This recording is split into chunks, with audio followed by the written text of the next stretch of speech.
안녕하세요. 사사이 사람 사는 이야기 오늘의 사연입니다.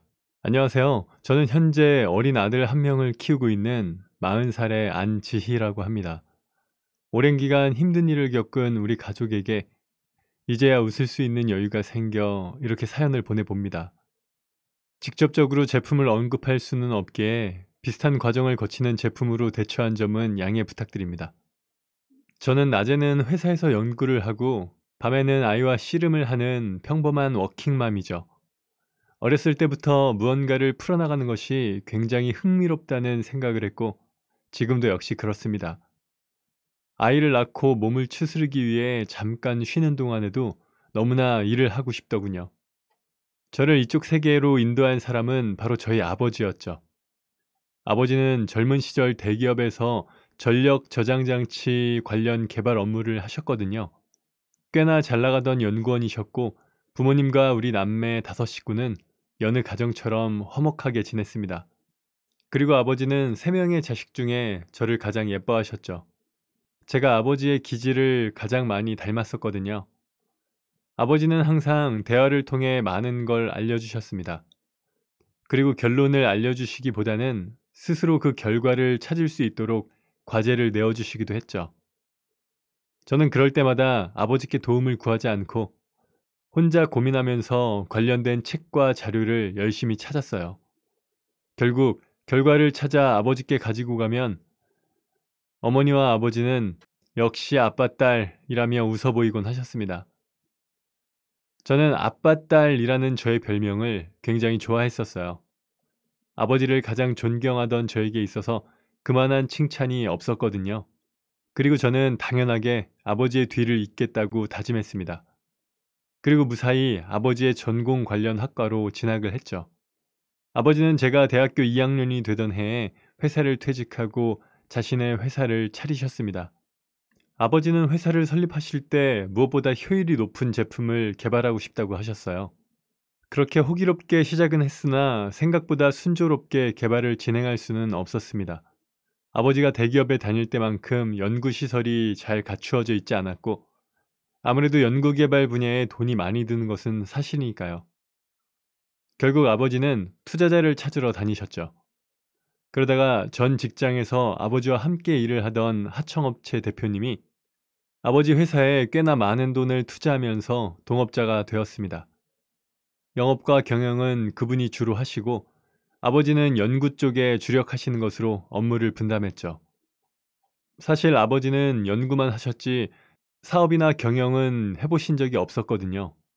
그리고 얼마 뒤 저는 대학교를 무사히 졸업하고 25살에 아버지 회사로 취직해 힘을 보탰습니다.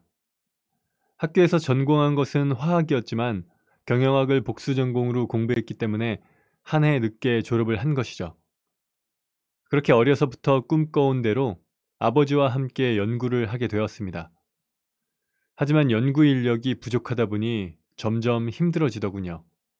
결국 아버지를 설득해서 저희는 연구 인력을 충원하기로 했습니다. 아버지는 저에게 추천할 사람을 물어보셨고 저는 고민 끝에 학교 선배에게 연락을 해서 함께 일을 해보자고 제안을 했죠. 선배는 우리 학과 늦가기 편입생이었습니다. 나이는 많아도 항상 성실하던 선배는 학교에서 실험 수업이 있을 때 후배들에게 정말 많은 도움을 주었거든요. 선배는 흔쾌히 저의 제안을 받아들였고 저희는 그 뒤로 신나게 연구를 했습니다. 그리고 선배가 입사한 지 2년이 되던 해에 우리는 사람들 몰래 연애를 시작했죠. 처음에는 아버지 앞에서 연애를 하는 것이 부끄러운 마음이 들어서 비밀 연애를 했었지만 생각해보니 몇 명 안 되는 직원들 모두 제가 사장님 딸이라는 것을 알고 있었기 때문에 선배와 사귄다는 것을 공개하면 직원들 내에 문제가 생길 것 같았습니다. 결국 저희는 계속 비밀 연애를 하기로 했죠. 불편한 것도 많았지만 나름 재미있는 연애를 했었어요. 남자친구는 엉뚱하다는 생각이 들 만큼 정말 재미있는 아이디어를 생각해내곤 했습니다. 저는 그 생각들이 너무 흥미로워서 제가 알고 있는 모든 공식을 이용해 그것을 입증하곤 했죠. 아버지 역시 그런 인수 선배를 매우 좋아하셨습니다. 그렇게 화기애애한 분위기 속에서 개발을 이어나갔지만 경영팀과의 회의에서 늘 의견이 부딪히곤 했어요. 아버지의 동업자인 전무님이 인수 선배의 아이디어마다 태클을 걸었거든요. 사실 인수 선배가 생각한 것들은 획기적인 아이디어이긴 했습니다. 그러나 잘 개발한다면 충분히 성공할 수 있었고, 획기적인 만큼 업계에서 관심을 끌 수 있는 좋은 기회였어요. 그리고 회의에서 제안하는 상품들은 다 저희가 이론상으로 입증을 끝낸 것들이었습니다. 아버지께서도 불가능한 것이 아니라고 하셨음에도 불구하고 자꾸 재정적인 이유를 들먹이며 태클을 걸었죠. 몇 번을 같은 이유로 반려를 당한 인수 선배와 저는 화가 났고, 결국 연구부터 제작에 드는 비용에 대한 조사까지 해서 다시 밀어붙였습니다.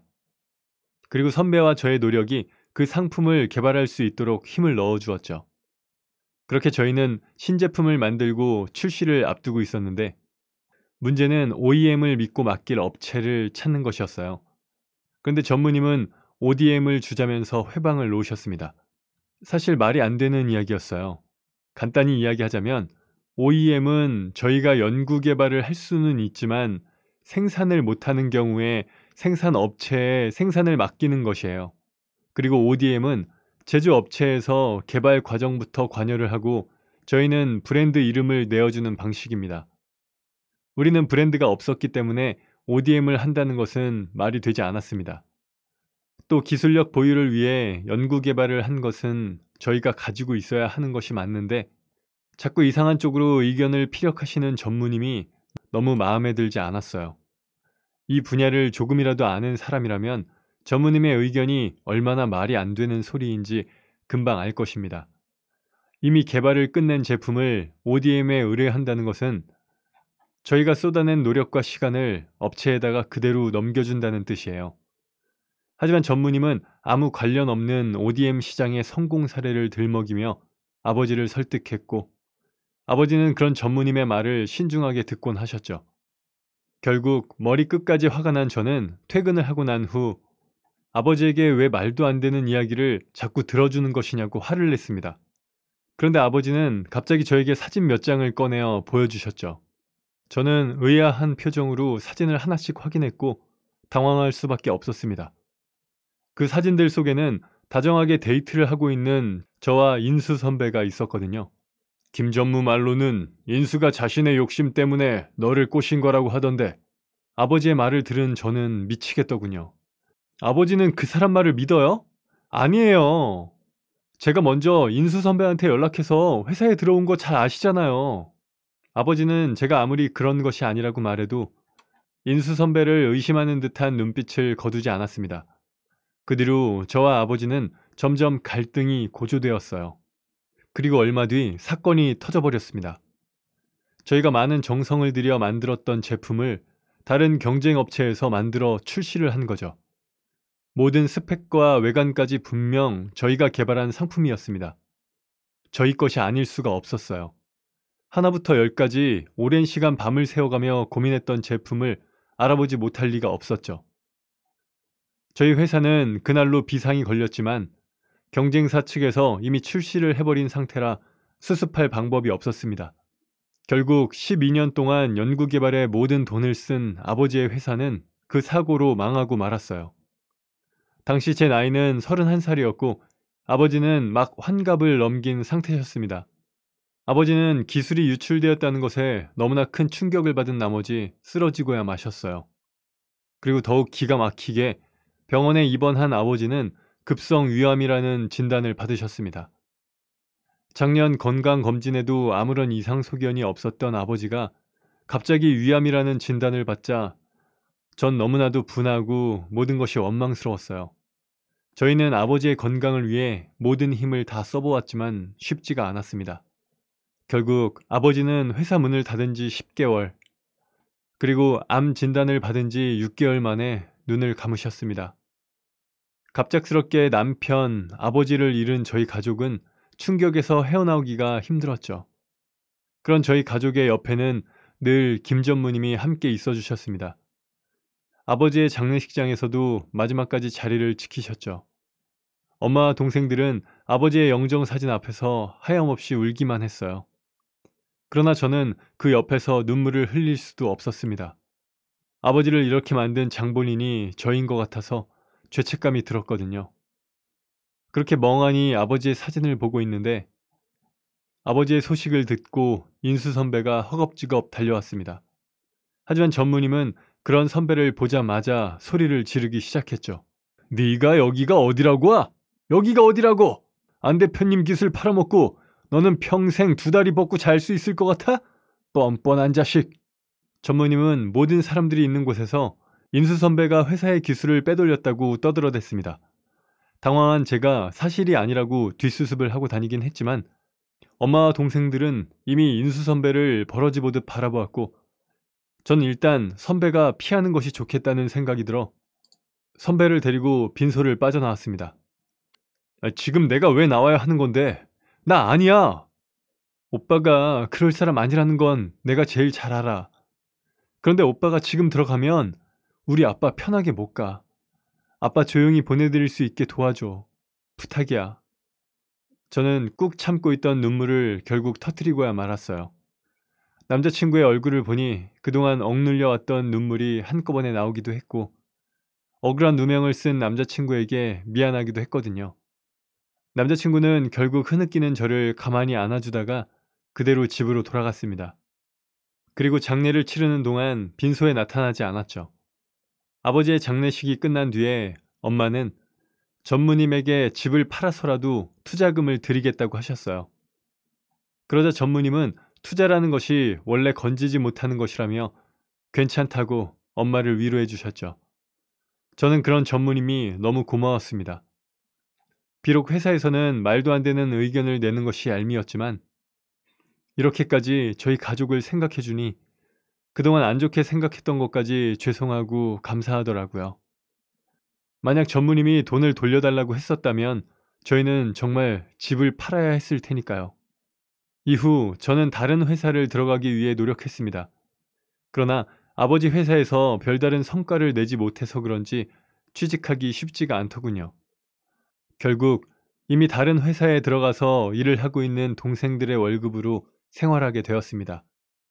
그러나 그 생활도 순탄하지가 않았습니다. 저희는 아버지의 명의로 되어 있는 집에서 계속 살기 위해 아버지의 재산을 상속받았어요. 그 덕에 아버지의 빚도 우리가 상속을 받게 되었죠. 하지만 그 선택이 잘못되었는지 아버지의 보험금은 돈을 돌려달라고 달려드는 투자자들과 그동안 회사 사정이 어려워 월급을 주지 못했던 직원들에게 나누어 주었고 아버지가 그동안 은행에서 받은 대출금까지 갚아야만 했습니다.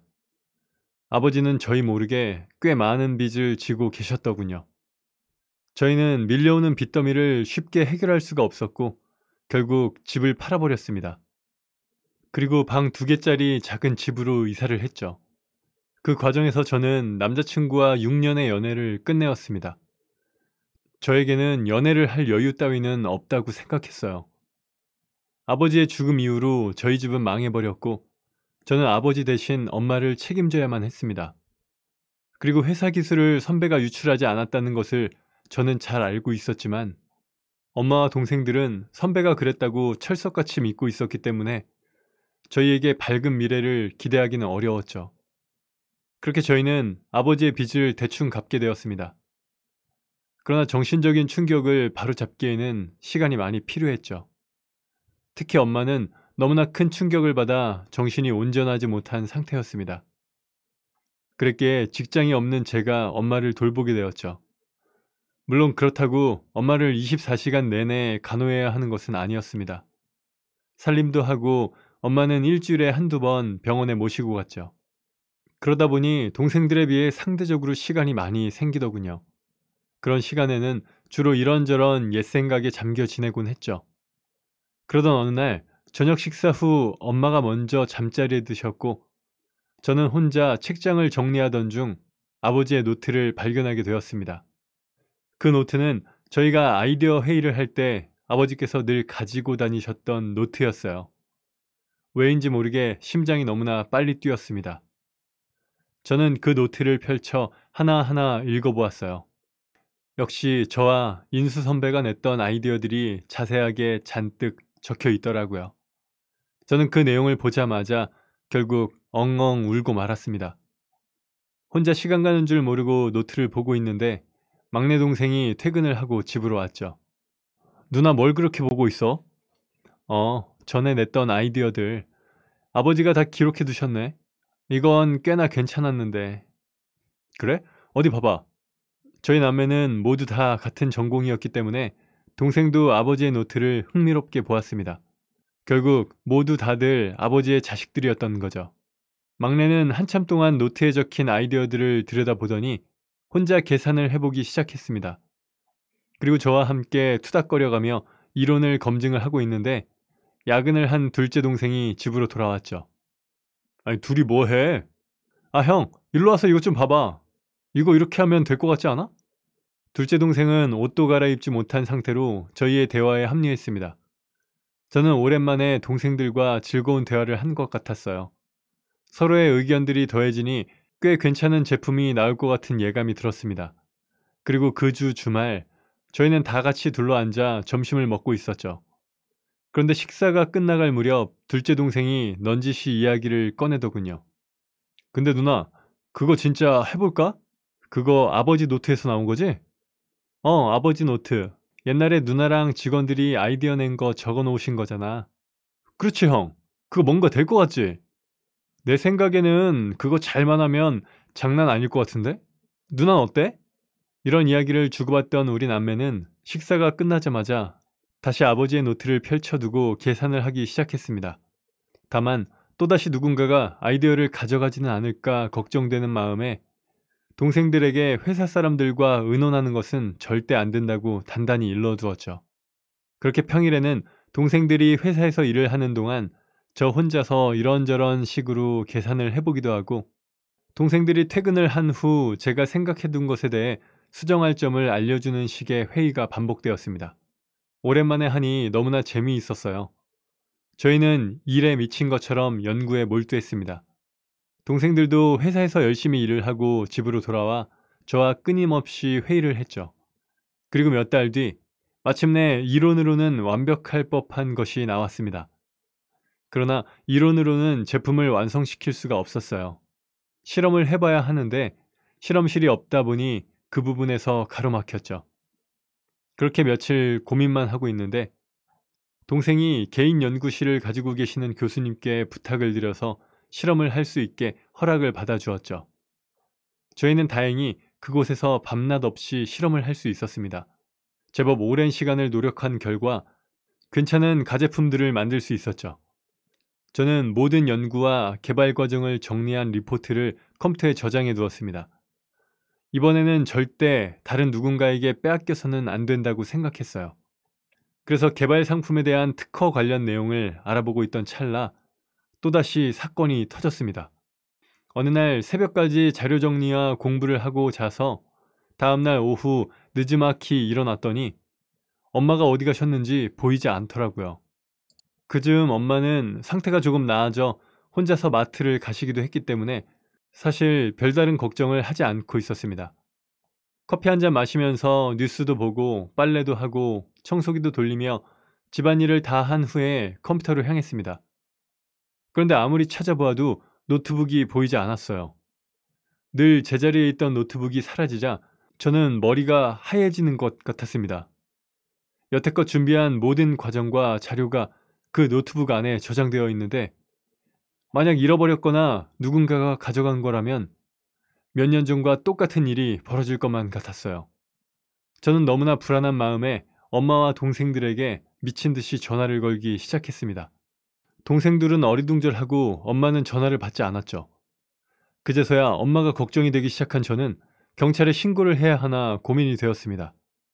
그런데 그 순간 엄마에게서 전화가 걸려오더군요. 지희야, 엄마 아라뱃길에 가는 택시 좀 하나만 불러줘. 엄마, 어디야? 전화는 왜 안 받았어? 내 노트북 가져갔어? 아라뱃길은 왜? 아니, 김전무가 이것 좀 가져다 달라고 했어. 엄마, 절대 안 돼. 김전무한테 그거 주면 안 돼. 엄마 어디야? 지금 어디야? 김전무가 이것만 넘겨주면 다 해결해 준대. 그런데 자꾸 다른 데로 오라고 해서 이제 못 가겠어. 택시 좀 불러줘. 엄마, 김전무한테 가면 안 돼. 빨리 다시 집으로 와. 내 말 들어. 엄마는 저의 간절한 목소리에도 전화를 끊어버렸습니다. 저는 전화가 끊기자마자 미친 사람처럼 아라뱃길로 출발했고 동생들에게 전화를 걸어 상황 설명을 했죠. 동생들도 최대한 빨리 온다고는 했는데 아무래도 제가 가는 것이 더 빠를 것 같아 저는 미친 듯이 달렸습니다. 그렇게 저는 아라뱃길 요트 선착장에 도착했죠.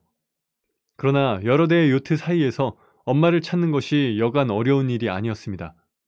정확하게 엄마가 어디에 있는지 알 수가 없었으니까요.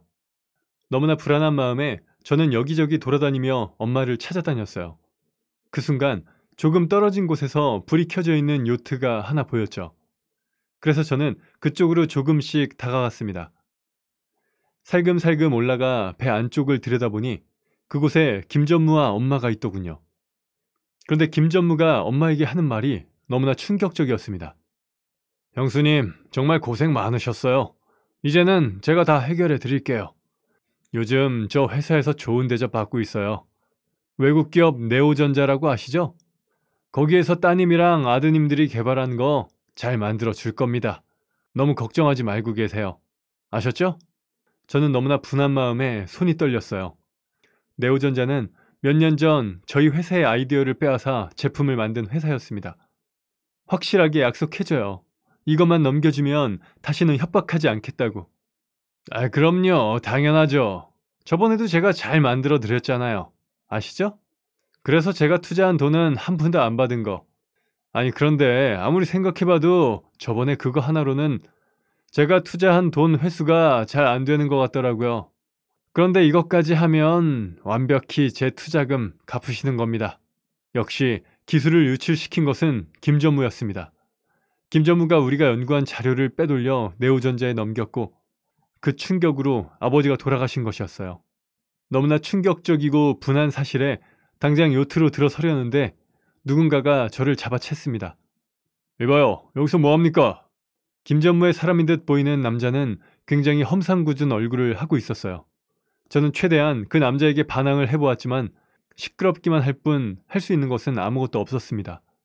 압도적인 힘 차이로 끙끙대고 있는데 퍽 하는 소리와 함께 저를 위협하던 남자가 옆으로 쓰러지더라고요. 오빠! 지희야, 괜찮아? 노트북은? 저의 연락을 받고 제일 먼저 달려온 사람은 인수 선배였습니다. 선배는 제가 다친 곳이 없는지 잘 살펴보곤 저를 데리고 배 안으로 들어갔죠. 갑작스런 저희의 등장에 엄마와 김전무는 깜짝 놀라 그대로 얼어버렸습니다. 그리고 저는 다행히 아직은 엄마 손에 들려져 있던 노트북을 먼저 회수했습니다. 뭐야, 너 김인수 아니야? 너가 여기까지 왜 왔어? 김전무는 상황 파악이 잘 되지 않은 모양인지 인수 선배를 향한 비아냥을 멈추지 않았어요. 선배는 그런 김전무를 한심하게 바라보다가 배 밖에 대기하고 있던 경찰을 불렀습니다. 배 안으로 들어온 경찰은 김전무에게 수갑을 채웠습니다. 김전무는 난동을 피우기 시작했고 저희는 그런 김전무를 경멸스럽게 바라보았습니다. 사실 저와 선배는 헤어지지 않았었어요. 정확하게는 헤어질 수가 없었죠. 저희는 그 누구보다 서로를 믿고 의지하고 있었으니까요. 선배는 헤어지자고 하는 제게 선배가 계획하고 있는 일들에 대해서 이야기를 해주었어요. 당시 선배는 저희 회사에서 나와 네오전자에 입사를 한 상태였습니다. 그곳에서 김전무를 다시 보게 된 것이었죠. 규모가 꽤나 큰 회사였기 때문에 김전무는 인수 선배를 알아채지 못했다고 하더라고요. 선배는 네오전자에 이미 입사되어 있는 김전무를 매우 수상하게 여겼고 곧장 저에게 그 사실을 알려주었습니다. 그 뒤로 그곳에서 김전무에 대한 조사를 한 선배는 우리 제품을 빼돌린 장본인이 김전무임을 쉽게 알아챌 수 있었다고 하더라고요. 그 후에 저와 상의를 해서 김전무의 뒤를 캐고 다녔습니다. 그리고 김전무가 아버지 회사의 기술을 빼돌려 네오전자에 팔아먹고 그 대가로 네오전자 임직원 자리를 차지했다는 사실도 알아냈죠. 정말 자신의 이익을 위해서라면 그 어느 것도 가리지 않는 사람이었어요. 그동안 저 인간에게 감사함과 죄송함을 느끼던 제 자신이 후회스러울 정도였습니다. 그리고 늘 제 곁에 있어준 선배가 너무나도 고마웠죠. 선배는 제가 빈소에 찾아오지 말라는 말을 했을 때도 빈소 밖에서 제 얼굴을 잠깐 보러 와줄 만큼 자상한 사람이었어요. 힘들어하는 저에게 큰 위로를 해주었고 헤어지자고 했을 때에도 침착하게 자신의 계획을 설명하며 괜찮다고 말해 주었습니다. 선배가 아니었다면 김전무의 만행을 막지 못했을 수도 있었겠죠. 그렇게 선배는 상황을 다 알고 있으면서도 모든 정황이 드러날 때까지 기다리고 있었습니다. 그런데 오늘 저의 전화를 받고 그동안 모은 증거를 터뜨릴 각오로 곧장 쫓아와 준 것이었어요. 이후 김전무는 아버지 회사의 주요 기술을 유출한 것으로 법정에 서게 되었고, 이에 대한 유죄 선고를 받은 김전무에게 저희 가족은 손해배상 청구를 할 수 있었습니다. 김전무는 그날 이후 저에게 투자금 이야기를 하며 자신의 상황이라면 누구라도 그랬을 것이라는 궤변을 늘어놓았습니다. 자신의 이익에 눈이 멀어 회사 내부 자료를 팔아넘긴 김전무는 마음 같아서는 그 사람을 찢어버리고 싶었지만 선배가 저런 사람은 상대하는 것이 아니라며 절 진정시켜 주었죠. 선배 말이 맞았어요. 이제는 아버지가 돌아가시기 전처럼 잘 사는 것이 그 사람에게 할 수 있는 최대한의 복수였죠. 그리고 김전무에게 받은 손해배상금으로 저희는 다시 회사를 차렸습니다. 동생들도 퇴사를 하고 저희 회사로 들어왔고 선배와 함께 개발에 힘써 주었어요. 저는 아버지의 뒤를 이어 대표직을 맡았습니다. 저희는 아버지의 노트에 있던 그 제품들을 연구하기 시작했어요. 사실 저는 동생들과 이 제품을 연구하는 과정부터 선배와 공유하고 있었습니다. 그 아이디어는 선배의 아이디어였으니까요. 그리고 어머니와 동생들 역시 김전무의 죄가 드러나자 바로 선배에 대한 오해를 풀었죠. 그렇게 저와 선배는 회사를 차린 그 다음 해에 느지막이 결혼을 했습니다. 요즘은 넷이 모여서 온갖 공식을 대입해보며 피를 토하는 회의를 하는 중입니다. 다들 너무나 훌륭한 인재들이고 믿을 만한 사람들이라서 일을 하는 것이 너무나 즐겁지만 단점은 퇴근을 하고 집에 돌아와서도 회의를 하고 있는 것이랄까요? 저희는 결혼 후에도 분가를 하지 않았습니다. 우선적으로 엄마가 김전무에게 받은 정신적인 피해가 커서 더욱더 불안해진 상태였거든요. 김전무는 아버지가 돌아가신 날 이후로 지속적으로 엄마에게 연락을 한 모양이었습니다. 저희 앞에서는 투자금을 돌려받지 않겠다 하던 김전무는 그걸 무기 삼아 엄마에게 조금씩 압박을 해왔던 것입니다. 당시 정신이 온전치 않았던 엄마는 저의 동태를 살피는 김전무에게 아버지의 노트 이야기를 해버린 것이었죠. 그렇게 기회를 엿보던 김전무는 제가 시제품을 만들어내자 엄마를 이용해 노트북을 가져올 계획을 짠 것이었죠. 저는 엄마를 원망하지는 않았어요. 엄마가 이렇게 된 것에도 저의 책임이 있다고 생각했습니다. 그래서 엄마를 돌보면서 함께 일을 할 수 있도록 김전무에게서 받은 돈으로 사무실과 집을 함께 쓸 수 있는 건물을 구입했어요. 저희는 손해배상으로 꽤 큰 돈을 받았지만 김전무에게 뺏긴 제품의 가치에 비해서는 그리 넘치게 받은 것은 아니라는 생각입니다. 그래도 다시 좋은 제품을 만들어 봐야죠. 그렇게 저희는 새로운 마음가짐으로 한 건물에 옹기종기 모여 살면서 일도 열심히 하고 있습니다.